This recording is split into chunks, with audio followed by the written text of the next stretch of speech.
Hello friends, എല്ലാവർക്കും super കൺമണി സീരിയലിന്റെ latest episode റിവ്യൂയിലേക്ക് സ്വാഗതം. അങ്ങനെ നമ്മുടെ വിഘ്നേശ്വരൻ്റെ അടുത്ത് കൺമണി പ്രാർത്ഥിച്ചുകൊണ്ടിരിക്കുമ്പോൾ അങ്ങോട്ട് കൃഷി വരുന്നുണ്ട്.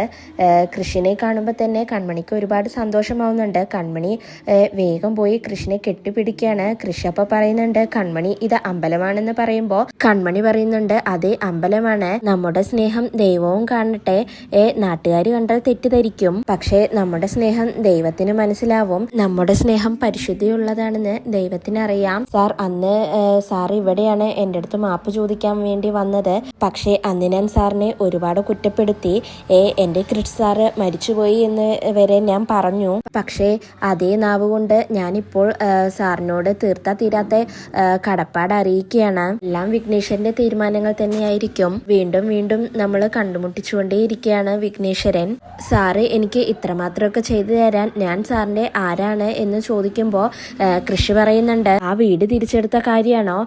അത് നീ ഒരു ഔദാര്യമായിട്ടൊന്നും കാണണ്ട കൺമണി. കാരണം അത് എൻ്റെ കൂടി വീടാണ്, എൻ്റെ പ്രിയപ്പെട്ടവളുടെ വീട് എൻ്റെ കൂടി വീട് തന്നെയാണ്. ആ വീട് അപ്പോൾ തിരിച്ചെടുക്കേണ്ടത് എൻ്റെ കൂടി ആവശ്യമല്ലേ? ആ വീട്ടിൽ ഞാൻ സ്നേഹിക്കുന്ന പെണ്ണിന്റെ സ്നേഹവും കണ്ണീരും സന്തോഷവും സ്വപ്നങ്ങളും പ്രതീക്ഷകളും ഭാവനയും ചിന്തകളും വർണ്ണനയും വരകളും എല്ലാം കിടക്കുന്നുണ്ട്. അതൊക്കെ എൻ്റേതുകൂടിയാണ്. വല്ലവനും വന്ന് പറിച്ചെടുത്തു കൊണ്ടുപോകാൻ ഞാനതിന് സമ്മതിക്കില്ല, വിട്ടുകൊടുക്കില്ല ഒന്നും എന്ന് കൃഷി പറയുമ്പോൾ കൺമണിക്ക് ഒരുപാട് സന്തോഷമാവുന്നുണ്ട്. കൺമണി കരഞ്ഞുകൊണ്ട് കൃഷിനെ വീണ്ടും കെട്ടിപ്പിടിക്കുകയാണ്. അപ്പോഴാണ് അങ്ങോട്ടേക്ക് ശ്രീനിവാസൻ വരുന്നത്. ശ്രീനിവാസനെ കാണുമ്പോൾ കൺമണി പോയിട്ട് അച്ഛനെ കെട്ടിപ്പിടിക്കുന്നുണ്ട്. അതിനുശേഷം ശ്രീനിവാസൻ കൃഷിനോട് കൈകൂപ്പി നന്ദി പറയുന്ന സമയത്ത് കൃഷി ശ്രീനിവാസന്റെ കൈ പിടിച്ചിട്ട് അതൊന്നും വേണ്ട, ഇങ്ങനെയൊന്നും ചെയ്യരുത്. ഒരു മരുമകന് ആ വീടിനോട് ചില കടമകൾ ഉണ്ടാവില്ലേ, അങ്ങനെ അതിന് കണ്ടാ മതി. അത് മാത്രമല്ല, ഇന്ന് വേണമെങ്കിൽ ഇന്ന് എനിക്ക് കൺമണിയെ ഇവിടെ നിന്ന് വിളിച്ചുകൊണ്ട് പോകാൻ പറ്റും.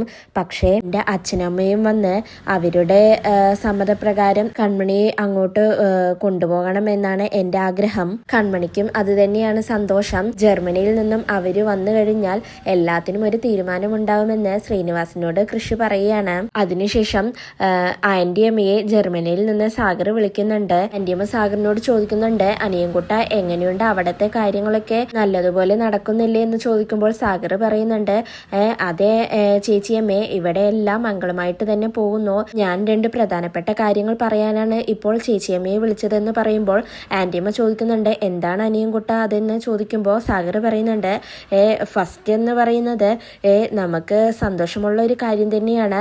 കൃപ സംസാരിക്കാൻ തുടങ്ങി. പണ്ടത്തെ പോലെ തപ്പിത്തടഞ്ഞോ അവ്യക്തമായിട്ടൊന്നല്ല, ഇപ്പോൾ നല്ലതുപോലെ തന്നെ സംസാരിക്കുന്നുണ്ട് എന്ന് സാഗർ പറയുന്ന സമയത്ത് ആന്റിയമ്മയ്ക്ക് വളരെ സന്തോഷമാവുന്നുണ്ട്. ആന്റിയമ്മ അപ്പൊ കരയാണ്.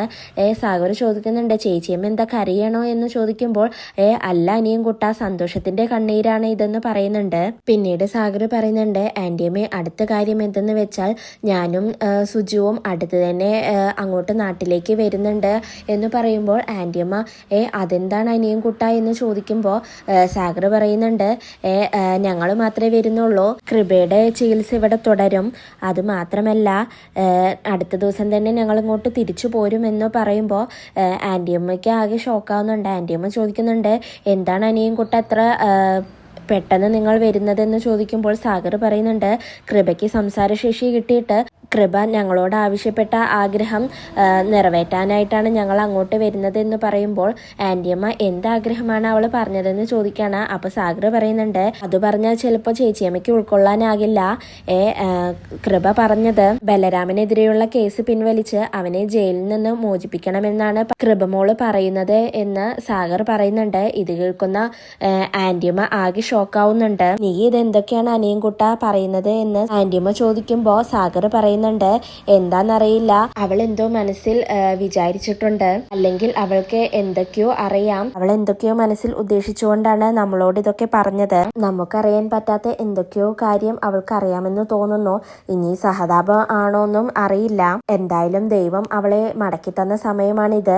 അവളുടെ ആഗ്രഹം പോലെ തന്നെ എല്ലാം നടക്കട്ടെ. അതുകൊണ്ട് ഇനിയൊരു തെറ്റും ശരിയും ഞാൻ നോക്കുന്നില്ല. സുജുവിന്റെ അഭിപ്രായം അത് തന്നെയാണ്. അതുകൊണ്ട് ഞങ്ങളെ എത്രയും പെട്ടെന്ന് തന്നെ നാട്ടിലേക്ക് അടുത്തേക്ക് വരുന്നുണ്ട്.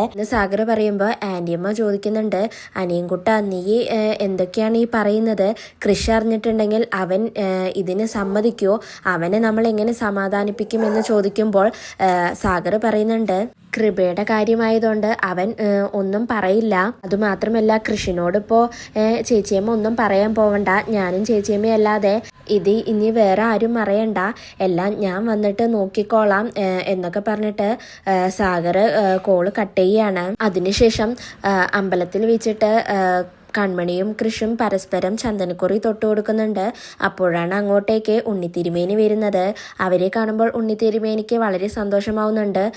ഉണ്ണിത്തിരുമേനി അവരോട് ചോദിക്കുന്നുണ്ട്, എന്താ ഞാൻ ഈ കാണുന്നത് എന്ന് ചോദിക്കുന്ന സമയത്ത് പെട്ടെന്ന് കൃഷും കൺമണിയും ഉണ്ണിത്തിരുമേനിയെ നോക്കുകയാണ്. അപ്പൊ തിരുമേനി ചോദിക്കുന്നുണ്ട്, രണ്ടാളുടെ പിണക്കവും അപ്പൊ കഴിഞ്ഞല്ലേ എന്ന് ചോദിക്കുമ്പോൾ കൃഷ് കൺമണിയോട് ചോദിക്കുന്നുണ്ട്, എന്ത് പിണക്കം, ആരാണ് പിണങ്ങിയത് എന്നൊക്കെ ചോദിക്കുമ്പോൾ ഉണ്ണിത്തിരുമേനി പറയുന്നുണ്ട്, എന്നോടൊന്നും ഒളിപ്പിച്ച് വെക്കണ്ട. അന്ന് ഈ സാറ് വന്നിട്ട് എന്നോട് എന്തൊക്കെയാണ് പറഞ്ഞതെന്നറിയോ? അന്ന് ചേച്ചി മിണ്ടാത്തതിൽ സാറ് കരയോ പോലും ചെയ്തു. ചേച്ചിയുമായിട്ടുള്ള പ്രശ്നങ്ങളെല്ലാം അവസാനിപ്പിക്കാൻ വേണ്ടിയിട്ട് പൂജ വരെ ചെയ്യാമെന്ന് കൃഷ് സാറ് പറഞ്ഞതാണ് എന്നൊക്കെ ഉണ്ണിത്തിരുമേനി പറയുമ്പോൾ കൃഷ്ണനാകെ നാണം വരുന്നുണ്ട്. അപ്പൊ ഉണ്ണിത്തിരുമേനി വീണ്ടും ചോദിക്കുന്നുണ്ട്, എന്തിനാണ് ഇങ്ങനെ നാണിക്കുന്നത്? കുറച്ചു നേരത്തെ പറഞ്ഞതല്ലേ ദൈവം പോലും ഞങ്ങളുടെ സ്നേഹം കാണട്ടെ എന്ന്, പിന്നെ എന്തിനാണ് ഇങ്ങനെ എല്ലാം ഒളിപ്പിച്ചു വെച്ച് നാണിച്ചുകൊണ്ടിരിക്കുന്നത് എന്നൊക്കെ ഉണ്ണി തിരുമേനി ചോദിക്കുമ്പോൾ കൃഷും കൺമണിയും തിരുമേനിയോട് ചോദിക്കുന്നുണ്ട്, ഞങ്ങൾ സംസാരിച്ചതൊക്കെ എങ്ങനെ ഉണ്ണി തിരുമേനി കേട്ടു എന്ന് പറയുമ്പോൾ ചിരിച്ചുകൊണ്ട് ഉണ്ണി തിരുമേനി പറയുന്നുണ്ട്, എനിക്ക് അരച്ചെവി, അതുകൊണ്ട് എല്ലാം കേൾക്കും എന്ന് പറഞ്ഞിട്ട് തിരുമേനി പോവുകയാണ്. അതിനുശേഷം കൃഷി കൺമണിയോട് പറയുന്നുണ്ട്, കൺമണി നമുക്ക് എത്രയും പെട്ടെന്ന് തന്നെ ഓഫീസിലേക്ക് പോവാം. ഇന്ന് കൺമണിയുടെ പുതിയൊരു എതിരാളി ചാർജ് എടുക്കുന്ന ദിവസമാണ്. പിന്നെ ശങ്കർ മോഹൻ്റെ മീറ്റിങ്ങും ഉണ്ടെന്ന് പറയുമ്പോൾ കൺമണി ചോദിക്കുന്നുണ്ട്, ആരാണ് സാർ എൻ്റെ പുതിയ എതിരാളി എന്ന്. അപ്പോൾ കൃഷി പറയുന്നുണ്ട്, ചീഫ് ഡിസൈനർ ശ്രീദേവി എന്ന്. അതിനുശേഷം ശ്രീദേവി ഓഫീസിലേക്ക് വരുന്നുണ്ട്. വരുന്ന സമയത്ത് തന്നെ മാനസ ശ്രീദേവിയെ പോയി വെൽക്കം ചെയ്യുന്നുണ്ട്. എന്നിട്ട് അവിടെയുള്ള സ്റ്റാഫുകൾക്കെല്ലാം ശ്രീദേവിയെ പരിചയപ്പെടുത്തി കൊടുക്കുന്നുണ്ട്.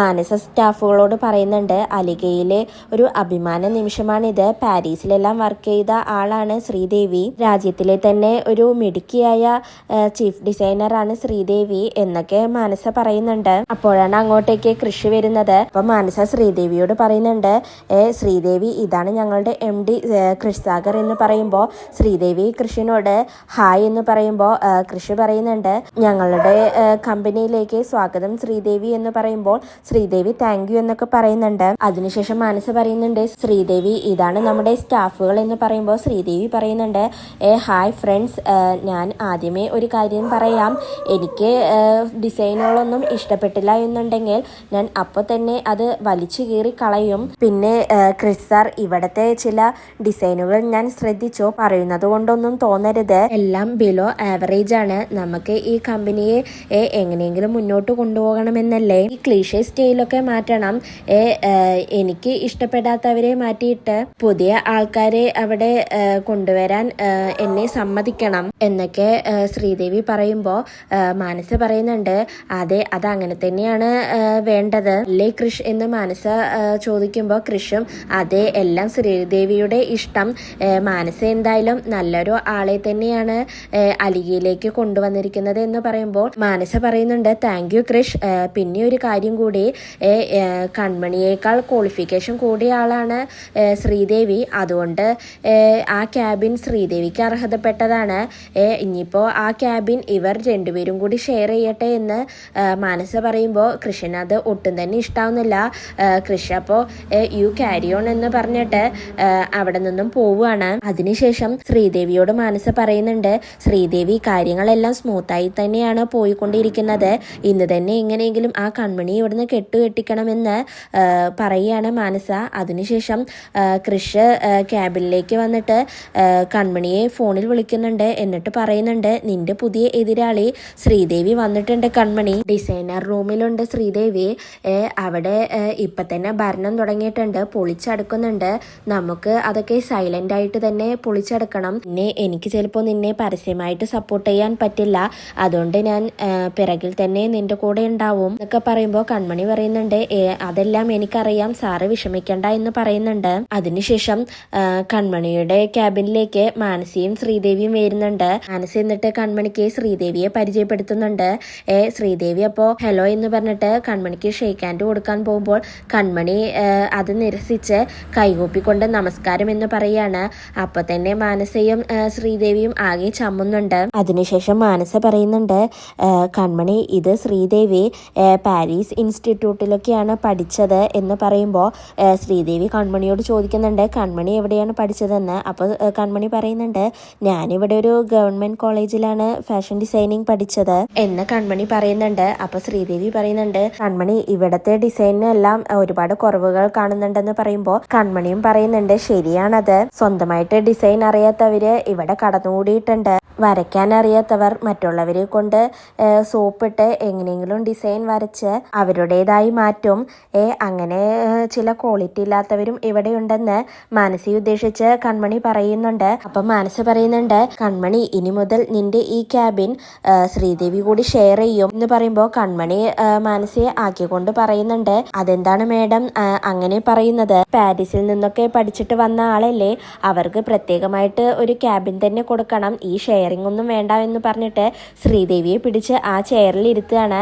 എന്നിട്ട് കൺമണി പറയുന്നുണ്ട്, ഇനി ഈ ക്യാബിൻ ശ്രീദേവിക്ക് സ്വന്തമാണ്, ഒരു കാട്ടിൽ 2 സിംഹങ്ങൾ വേണ്ട, ഒരു ക്യാബിനിൽ 2 ഡിസൈനർമാർ വേണ്ട എന്ന് കൺമണി പറയുന്നുണ്ട്.